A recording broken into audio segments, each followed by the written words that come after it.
Mais uma vez, bom dia a todos. A paz do Senhor Jesus Cristo. Deixa eu dar um pequena regulagem aqui na câmera.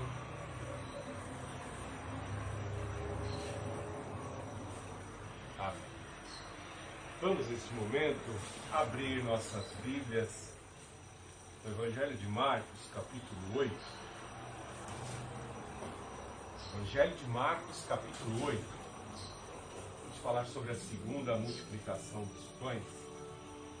Evangelho de Marcos, capítulo 8, do verso 14 em diante. Evangelho de Marcos, capítulo 8, verso 14 em diante. Os discípulos, porém, se esqueceram de levar comida. Tinham no barco apenas um pão. Enquanto atravessavam o mar, Jesus os advertiu: fiquem atentos, tenham cuidado com o fermento dos fariseus e de Herodes. Os discípulos começaram a discutir entre si, porque não tinham trazido pão. Ao saber do que estavam falando, Jesus disse: por que discutem sobre a falta de pão? Ainda não sabem ou não entenderam?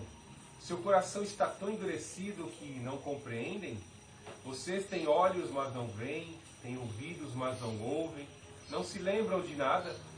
Quando reparti os 5 pães entre os 5.000, quantos cestos cheios de sobras vocês recolheram? 12, responderam eles. E quando reparti os 7 pães entre os 4.000, quantos cestos cheios de sobras vocês recolheram? 7, responderam. E vocês ainda não entendem?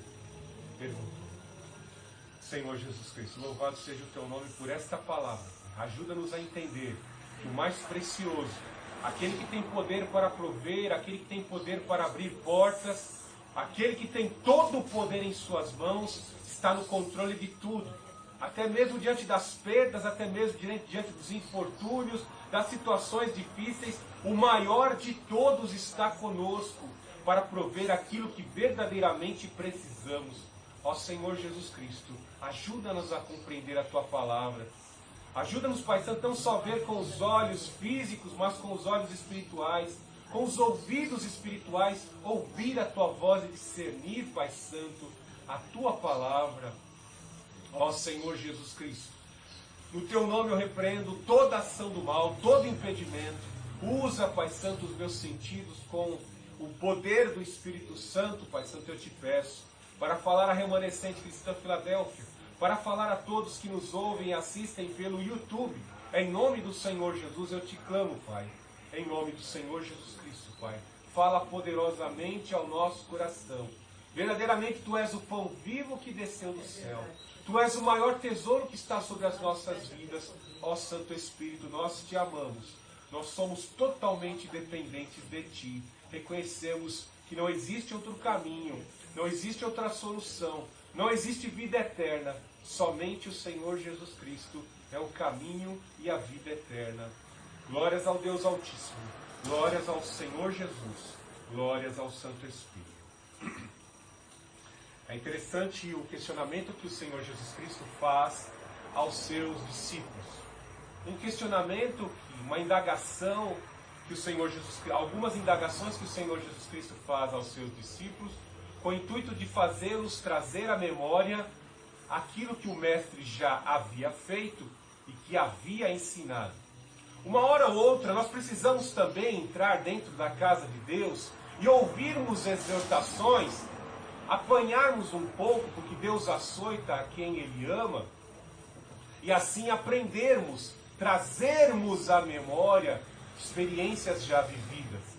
Experiências, como disse o escritor de Hebreus, estamos rodeados de várias experiências que de certa forma nos alimentam, nos instruem, nos orientam para que nós possamos chegar à reta final.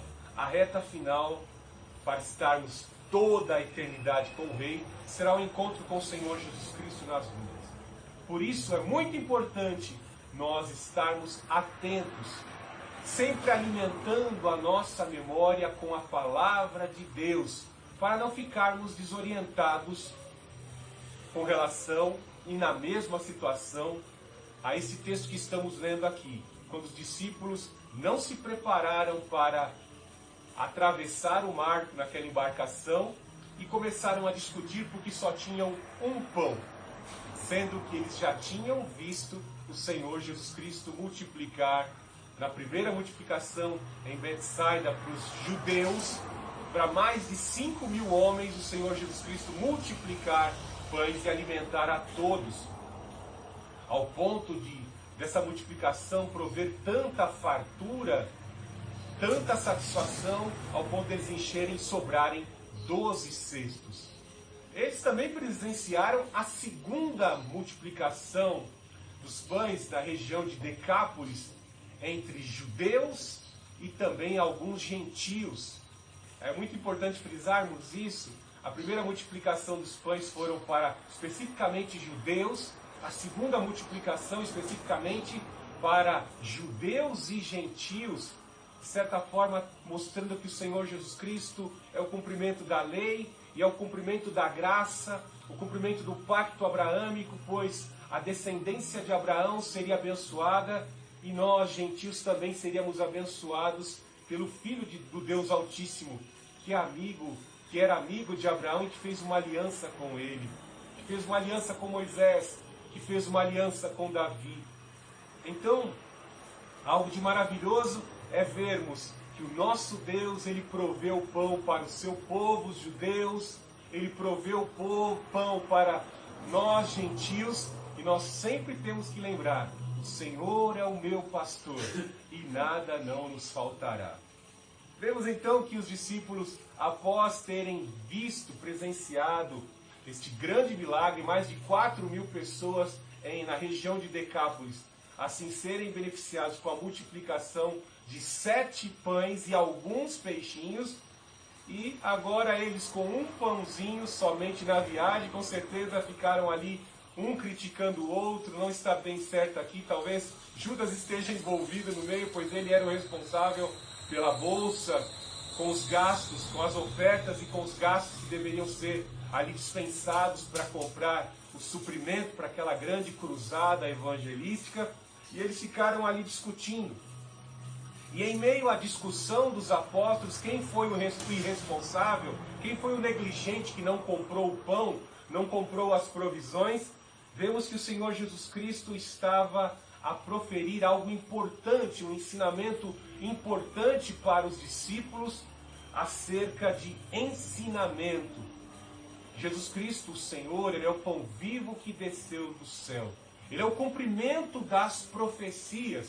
O cumprimento, como eu disse, do pacto abraâmico, ele é o cumprimento da lei de Moisés, pois ele foi o único em santidade que pôde vivenciar todo o padrão de Deus requerido na lei de Moisés, de forma perfeita, como humano perfeito. Ele é o cumprimento da aliança davídica, ele é o cumprimento das profecias messiânicas de Isaías, dos salmos messiânicos. O que os profetas disseram, ele estava cumprindo. O que Elias vivenciou parcialmente e realizou em sinais, o Senhor Jesus Cristo plenamente pôde vivenciar. E vemos que após esta segunda multiplicação de pães, o Senhor Jesus Cristo vai para a região de Dalmanuta com os seus discípulos. Entra numa embarcação e chega a essa região. E chegando ali, a multidão com certeza já tinha ouvido falar do Senhor Jesus Cristo e dos sinais que assim dele emanavam, pois verdadeiramente ele era o Filho de Deus, cumprindo Isaías 61, que ele veio para dar liberdade aos cativos, dar vista aos cegos, audição aos surdos, fala aos mudos, e logo veio ali uma comitiva. É interessante que essa região de Dalmanuta é a região também conhecida como Magdala, é a região com certeza de onde nasceu Maria Madalena. Magdala era um nome comum nessa região de Dalmanuta, e ali vem uma comitiva dos inquisitores, a comitiva dos fariseus, do versículo 11, e começam a questionar, e começam a colocar à prova o Senhor Jesus Cristo para averiguar se ele verdadeiramente é de Deus. O Senhor Jesus Cristo nos ensinou em Mateus capítulo 7 que uma árvore é conhecida pelos seus frutos. Vocês verdadeiramente vão comprovar que o pastor Fernando é um homem de Deus por meio das minhas obras, por meio das minhas atitudes e também por meio dos ensinamentos que são proferidos pela minha boca. Pois a boca fala o que o coração está cheio. Esses fatores visíveis e audíveis, de certa forma, comprovarão o caráter de uma pessoa. As ações que são vistas, as palavras que são ouvidas, formam, de certa forma, os frutos, expõem os frutos, as qualidades e os atributos inerentes a uma pessoa.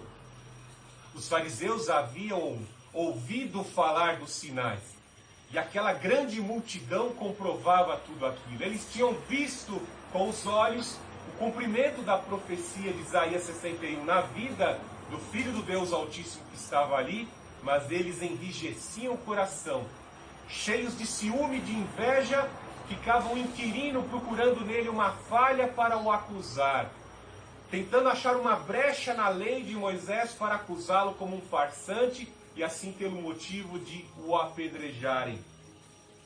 Vejam que eles vêm para cima, os fariseus, que eram os mais conhecidos da palavra de Deus, pois se dedicavam todos os dias à busca do conhecimento da lei, dos profetas, estavam diante do cumprimento, não havia mais conta matemática, não havia mais prova dos 9, como resultado para eles verem que verdadeiramente ele era o Filho de Deus, mas o orgulho da sua posição, o orgulho da posição que eles haviam alcançado e ostentavam, fechava os olhos deles para reconhecerem que ele era o Filho de Deus. O medo de perder a posição, inveja e ciúme. Mesmo ciúme de Saul que perseguia Davi. O mesmo ciúme e inveja agora vivenciado pelos fariseus com relação ao Senhor Jesus Cristo. E o colocavam à prova e não conseguiam achá-lo. E eles pediam uns sinais do céu. Ao longo de todo o ministério, o Senhor Jesus Cristo mostrou que ele tinha o poder sobre todas as coisas. O apóstolo Paulo é bem enfático em dizer que nele habita corporalmente toda a plenitude da divindade. Então o Senhor Jesus Cristo tem poder, tinha poder para fazer a terra tremer. Ele tinha poder sobre as condições climáticas, sobre o vento, sobre as ondas. Ele andou sobre as águas. Ele deu ordem e os espíritos imundos afugentados partiam. Os próprios espíritos imundos reconheciam que Jesus Cristo é o Filho de Deus. Ele cumpriu impecavelmente em poder e autoridade que ele é o Filho de Deus. Para isso se manifestou o Filho de Deus na carne, para destruir e desfazer as obras do diabo. Doenças incuráveis, lepra, hanseníase, toda sorte de enfermidade, coxos, enfermos, pessoas que tinham anomalias corporais, foram curadas pelo Senhor Jesus Cristo. Mesmo assim eles resistiam. Vejam que no versículo 11 eles pedem um sinal semelhante ao sinal de Elias. Elias alcançou notoriedade por assim clamar ao Senhor e o Senhor enviar fogo do céu para consumir o holocausto diante dos profetas de Baal.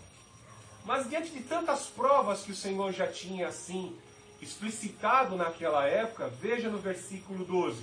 Ao ouvir isso, Jesus Cristo suspirou profundamente. Você já ficou cansado de tentar falar a verdade para as pessoas e às vezes as pessoas não têm nem paciência para ouvir?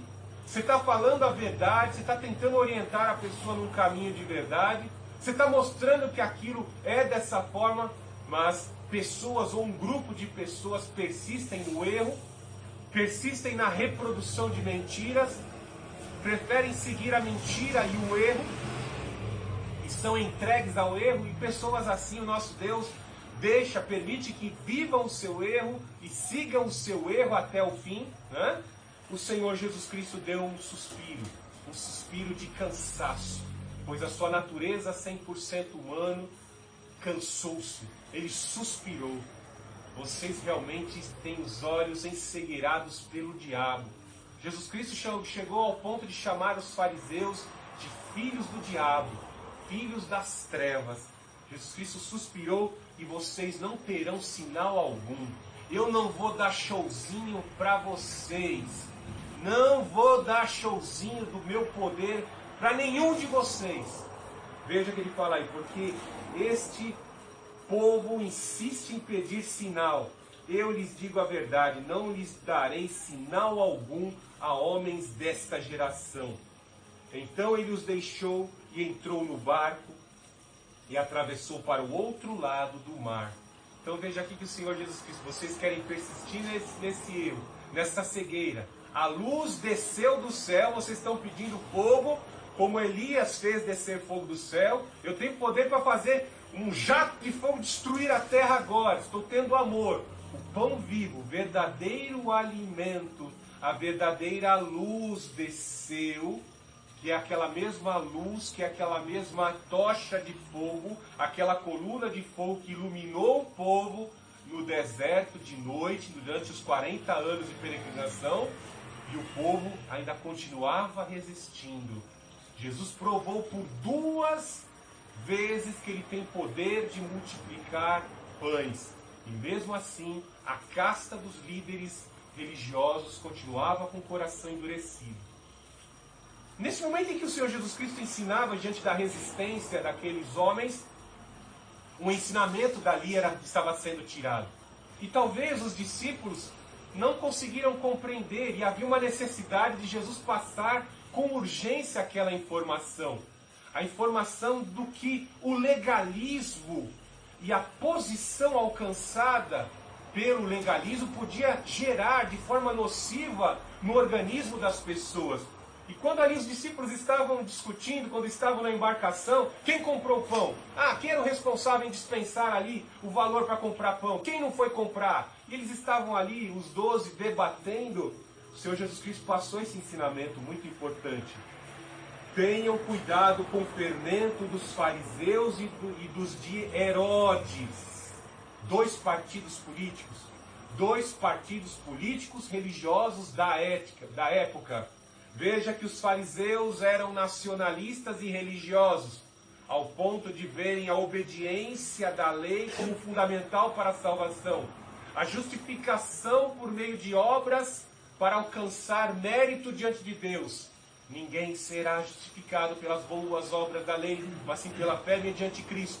Então, eles seguiam o caminho errado de ostentar práticas de boas obras, terem orgulho de expressar essas obras diante das pessoas, mas por dentro eles eram imundos, imorais e profanos.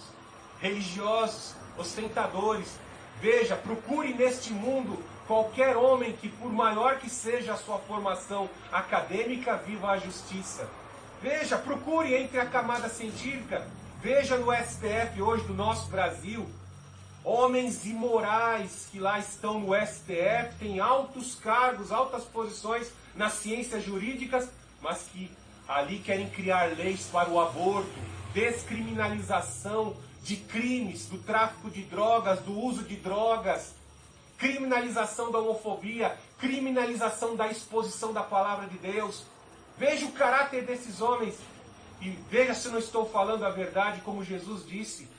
Eles querem criar uma nova lei, uma nova condição moral e submeter as massas a eles. Veja que os fariseus são semelhantes a essa condição do STF brasileiro.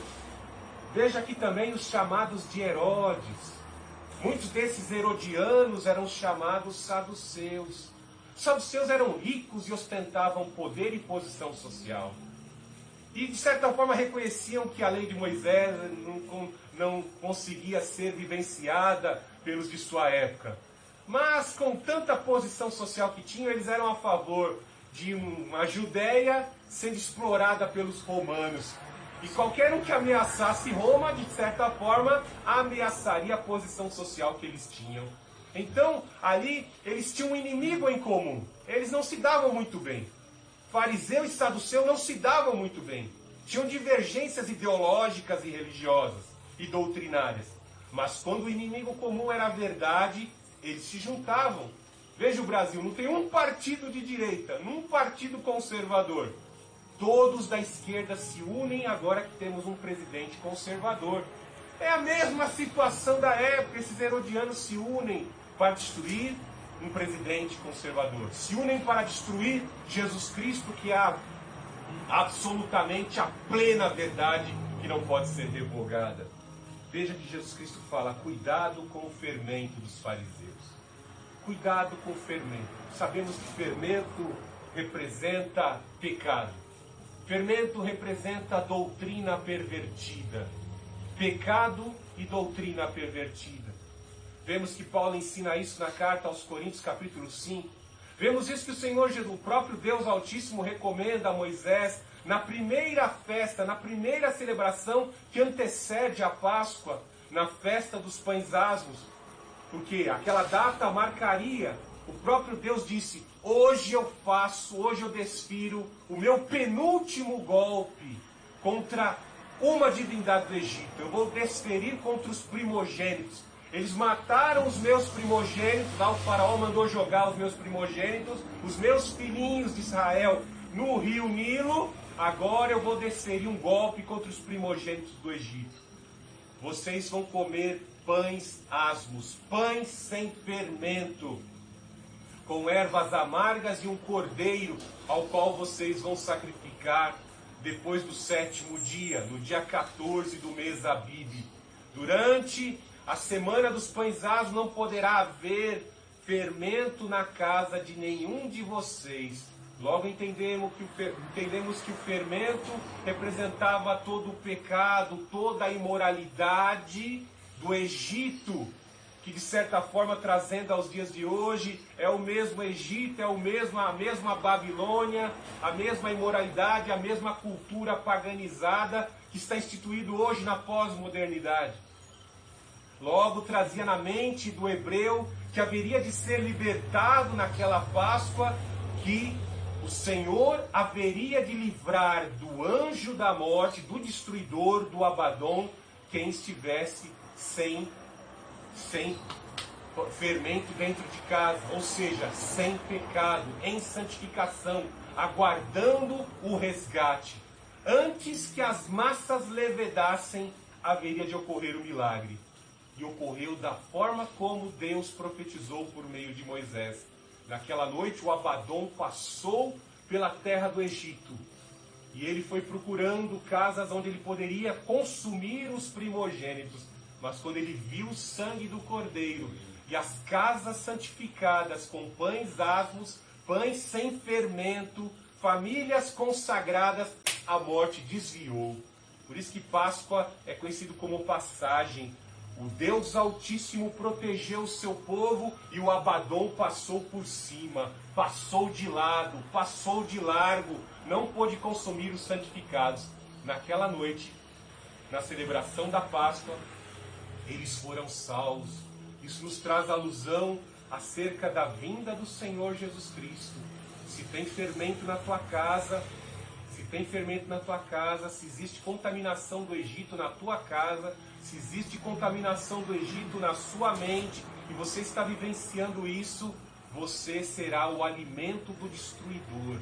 Você não será resgatado, você não será salvo.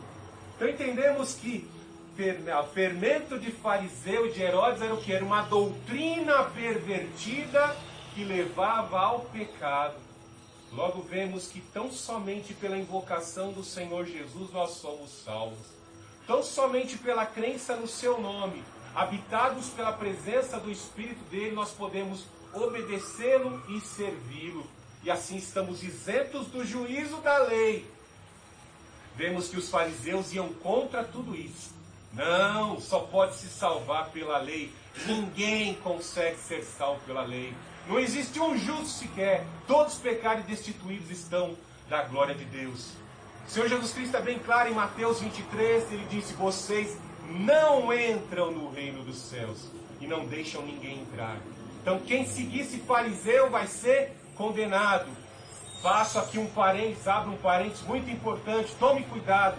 Toda essa doutrina que eu tenho falado de fariseus aqui agora, hoje, nesse momento, está sendo vivenciada dentro de igrejas neopentecostais. estão se resgatando a cultura neo-judaizante, aquilo que Paulo combateu na carta aos Gálatas. A salvação é tão somente pela graça oferecida pela fé mediante o Senhor Jesus Cristo. Mas hoje, igrejas neopentecostais têm oferecido uma salvação por meio do dinheiro e pela obediência à ritualística mosaica da lei que não pode justificar. Ninguém será justificado pelas boas obras da lei, mas sim pela fé mediante Cristo. Sacrifícios da lei, ritualística mosaica, não podem salvar. O judaísmo não pode salvar. E por que algumas igrejas querem se parecer com o judeu? Por que algumas ritualísticas dentro das igrejas neopentecostais querem se aproximar do judaísmo? Ah, já sei. Para poderem, em sua doutrina, que é fermento, poderem pregar a teologia da prosperidade. Ah, eles querem a prosperidade dos judeus. Por isso, para endossar o seu egoísmo, a sua ostentação como os fariseus, eles pregam doutrinas neo-judaizantes. Leia a carta aos Gálatas. Paulo condena, Paulo censura. E isso foi condenado no Concílio de Jerusalém, Atos capítulo 15. Nós não somos judeus, o judaísmo não salva. O que salva é a fé mediante o Senhor Jesus. Pedro disse, na instituição da igreja, na inauguração da igreja, com o derramamento do Espírito Santo, todo aquele que invocar o nome do Senhor Jesus será salvo. Então esta é a doutrina dos fariseus. Isso é fermento de fariseu. Tenham cuidado com o fermento dos fariseus. Está aí no versículo 15. Fermento de fariseu e fermento de Herodes. Políticos. Neojudaísmo, politicagem. Tudo isso redunda a condenação. E os discípulos não estavam entendendo o grande ensinamento. E eles continuavam a discutir. Veja no versículo 16. Eles começaram a discutir entre si porque não tinham trazido pão. E ao saber estavam falando, Jesus disse, por que discutem sobre a falta de pão? Nós sabemos muito bem que diante dos infortúnios da vida, nós podemos às vezes nos esquecer dos ensinamentos. Vemos que no primeiro milagre o Senhor Jesus Cristo ali realizou uma grande obra milagrosa. Diante de uma multidão de 5.000 homens, com simplesmente 5 pãezinhos e 2 peixes, o Senhor alimentou toda aquela multidão de judeus em Betsaida. Vemos que foi tanto pão e tanta provisão, o nome de Deus foi tão glorificado pelo Senhor Jesus Cristo, que sobraram 12 cestos, que traziam a representação, eu posso alimentar as 12 tribos de Israel, e ainda vai sobrar, porque a bênção e o poder que emana de mim superabunda, eu sou o rei, eu tenho poder para trazer pão e prover ao meu povo. E vemos que agora nesse segundo milagre, como está relatado no início do capítulo 8, veja como o Senhor Jesus Cristo ama a todos. A bênção da provisão ao seu povo não ficaria restrita somente ao seu povo. O poder de Deus, o amor do Senhor Jesus Cristo não era restritivo, exclusivo somente ao povo de Deus. Veja aí no capítulo 8, verso 1. O Senhor Jesus Cristo chamou os seus discípulos e disse, no 8, verso 1, tenho compaixão dessa gente. Estão comigo aqui há 3 dias e não tem mais nada para comer. Se eu os mandar embora com fome, desmaiarão no caminho. Olha o amor de Deus, né? Os judeus, os fariseus achavam que a salvação era só para eles. Nossa, os gentios não têm condição de obedecer à lei. Somente nós, fariseus, conseguimos obedecer à lei e à tradição oral, né? Eles estavam diante da pessoa certa. Na região de Decápolis ali, toda aquela multidão que estava há 3 dias, né, sem comer, tinham gastado já suas provisões, e naqueles 3 dias eles precisavam ser alimentados, porque quando eles fossem dispensados ali, acabasse a mensagem, eles teriam que voltar, e não aguentariam viajar de volta, retornar de volta para os seus lares. E aqui nós vemos todo o amor do Rei, todo o amor do Senhor Jesus Cristo. Tenho compaixão dessa gente. Lá na primeira multiplicação dos pães, nós vemos que eles ficaram um dia ouvindo o Senhor Jesus, e o Senhor Jesus em um dia ali fez o milagre e eles foram saciados. Agora nessa segunda multiplicação, eles já estavam há 3 dias. Algo interessante observar que isso traz toda uma ilustração para nós, igreja gentia, porque os judeus rejeitaram o seu rei, rejeitaram o pão, assim como o povo lá no deserto rejeitou o maná. Em um dia eles já foram saciados e depois se esqueceram do milagre, esqueceram da provisão. Já aqui nessa região de Decápolis existiam judeus e também gentios, e eles ficaram 3 dias ali perseverantes. E como foram perseverantes, o Senhor: eu não vou dispensá-los de mão vazia. Você já notou que nas igrejas neopentecostais o evangelho cresce assustadoramente? Os sinais acompanharão os que creem. Aí você vai falar assim: pastor Verão, você está caindo em contradição agora? Você acabou de ensinar uma doutrina herética que está sendo ensinada lá entre os neopentecostais, o chamado neojudaísmo da pós-modernidade. Mas os sinais acompanharão os que creem. O nome do Senhor Jesus tem poder. E o Espírito Santo vem dar cumprimento à palavra de fé. A fé vem pelo ouvir, e ouvir a palavra de Deus. Se a fé está direcionada em Jesus Cristo como aquele que alimenta, se a fé está direcionada em Jesus Cristo, mestre dos mestres, se a palavra está direcionada a Jesus Cristo, o advogado dos advogados, se está direcionada com fé àquele que tem todo o poder, ao pão da vida, ele vai fornecer pão, porque o nome do Senhor Jesus está sendo glorificado pelo Espírito Consolador, pelo Espírito Encorajador. Então veja que essa multidão não voltou para casa de mãos vazias. O Senhor ali desfere um milagre. E para uma multidão de 4.000 pessoas com apenas 7 pães e alguns peixinhos, como está citado aqui, o Senhor multiplicou pães e peixes para essa multidão. E aqui conta o texto que sobraram 7 cestos cheios para todas aquelas pessoas. E aqui nós vemos algo muito interessante. Depois de 2 multiplicações, depois desses sinais, vemos que os discípulos tinham levado apenas um pão para dividir para 12. Viram o Senhor Jesus Cristo multiplicar pão para aquela multidão. 2 vezes eles viram. E dentro do barco, num momento de aflição, vai faltar pão, vai faltar pão, vai faltar pão. E aí eu trago aquela mensagem que talvez, com certeza, eles se esqueceram, né? Evangelho de Mateus, capítulo 5, do Sermão da Montanha, no capítulo 6 especificamente: por que viveis ociosos? Né? Nós temos o maior tesouro sobre as nossas vidas. O Senhor é o meu pastor e nada me faltará. Temos o maior tesouro em vaso de barro. Nossa carne é insegura, fraca e incapaz, muitas vezes, incompetente muitas vezes. Mas aquele que tem todo o poder está sobre as nossas vidas e nós vivemos uma vida de preocupação.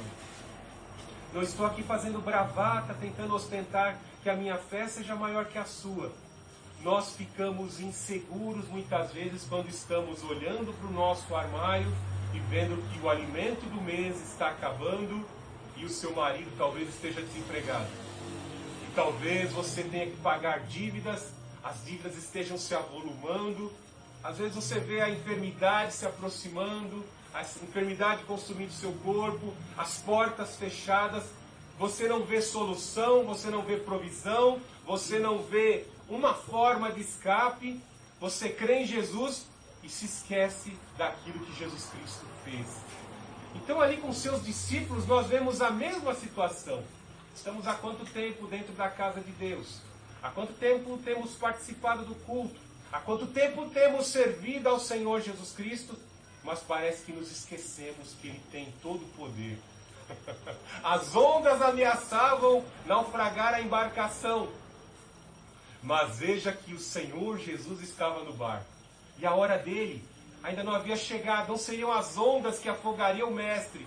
Muito pelo contrário, ele acordou e acalmou toda a tempestade, pois dele emana todo o poder. E o Senhor Jesus Cristo sempre exortou com censura aqueles apóstolos. Vocês estão se esquecendo, eu estou aqui, eu sou filho de Deus. Aquele que habita no esconderijo do Altíssimo, a sombra do Onipotente descansará.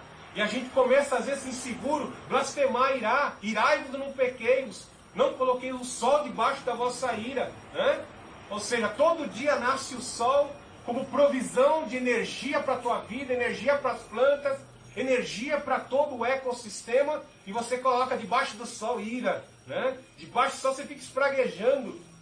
Às vezes você está mais bem posicionado e mais bem condicionado do que certas vezes você está reclamando debaixo do sol.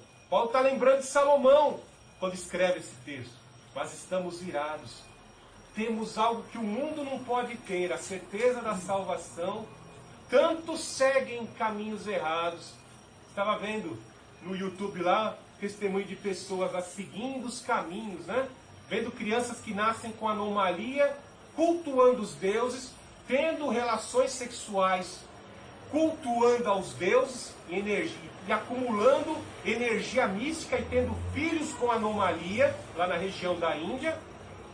Pessoas indo pelo caminho errado.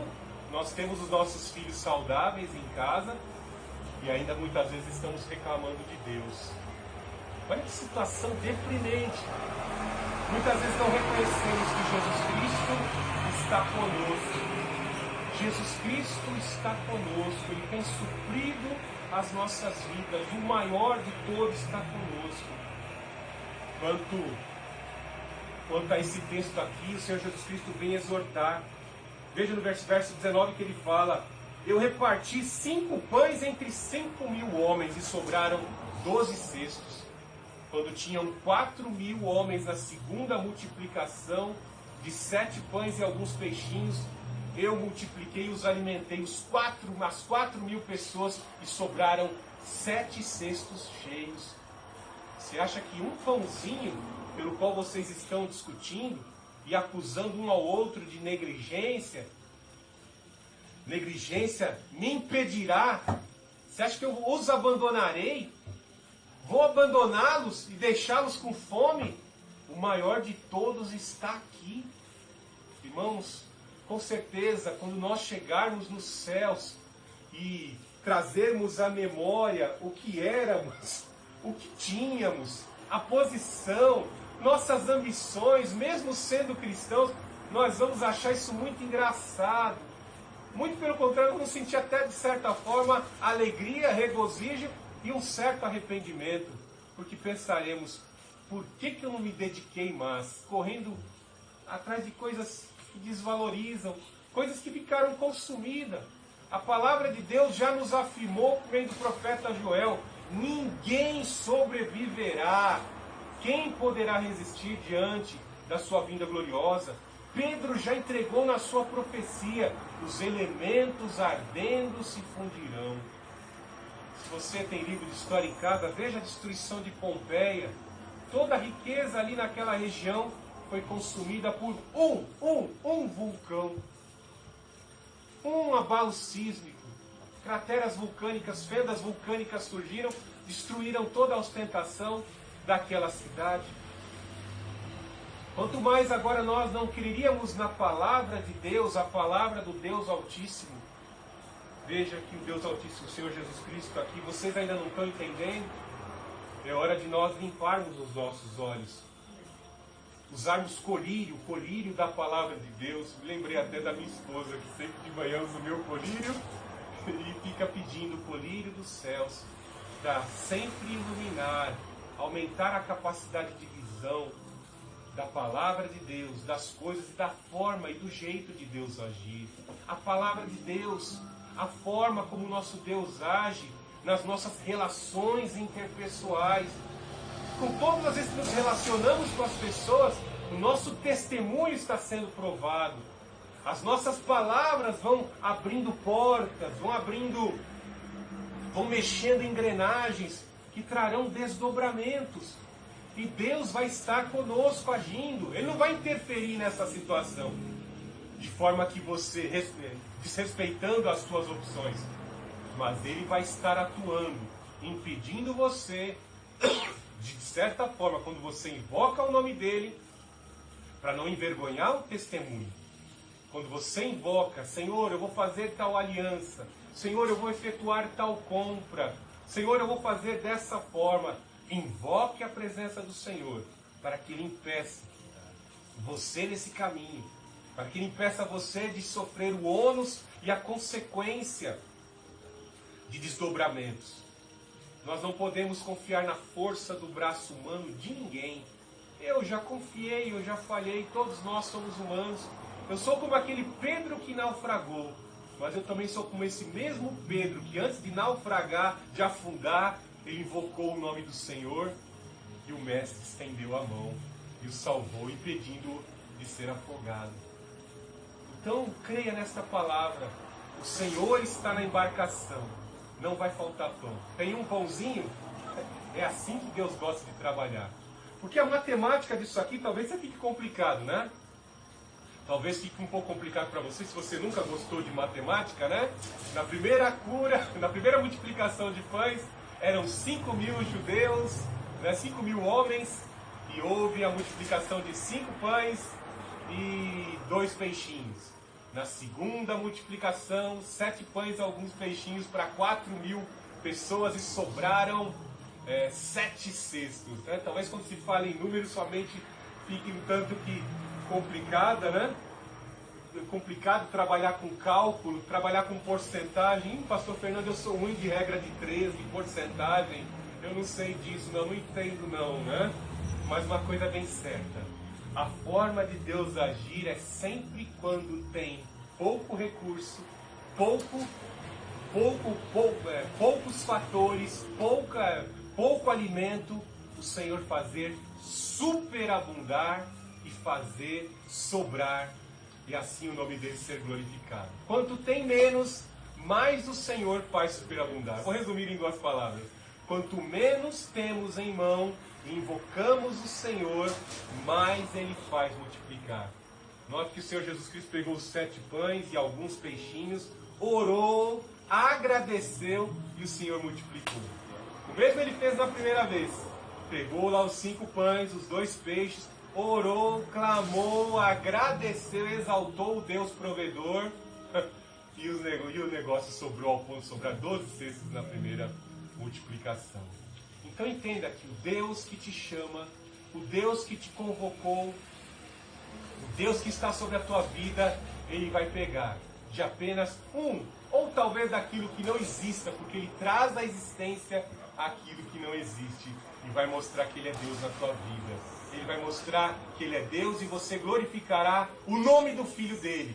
Porque é para isso que o Espírito Santo veio sobre a nossa vida, para glorificar o Senhor Jesus Cristo na tua vida e no teu viver.